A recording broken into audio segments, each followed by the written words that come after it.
Super star படத்தை திட்டமிட்டே தோல்வி படமாக மாற்றியதாக பிரபல இயக்குனர் ஓபனாக பேசியுள்ளார். தமிழ் சினிமாவில் அன்றும் இன்றும் என்றும் சூப்பர் ஸ்டார் என்றால் அது ரஜினிகாந்த் தான்.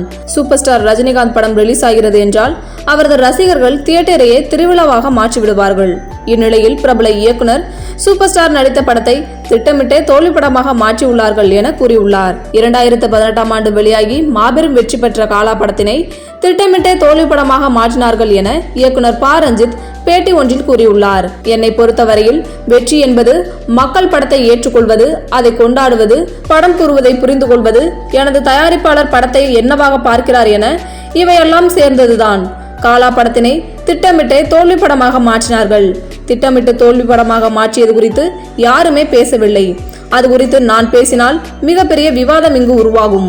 படத்தினை கொண்டாட பல காரணங்கள் இருந்தது. ரசிகர்கள் பல காட்சிகளை தங்களுடன் இணைத்து வைத்து பார்த்தார்கள். படத்தில் தரமான காதல் காட்சிகளும் கூட இருந்தது. கொண்டாடுவதற்கு 1000 காரணங்கள் இருந்தாலும் வெறுப்பதற்கு சில காரணங்களை கொண்டு ஒட்டுமொத்த படத்தையும் நிராகரிப்பதை புரிந்து கொண்டேன். ஆனாலும் இதை நான் ஒரு குறையாக சொல்லவில்லை. அவர்கள் வேண்டுமென்றே வன்மத்தை வைத்து எனது படத்தை நிராகரிக்கிறார்கள் என்றும் கூறவில்லை. மாற்றாக சில உண்மையான கருத்துக்களும் உள்ளது.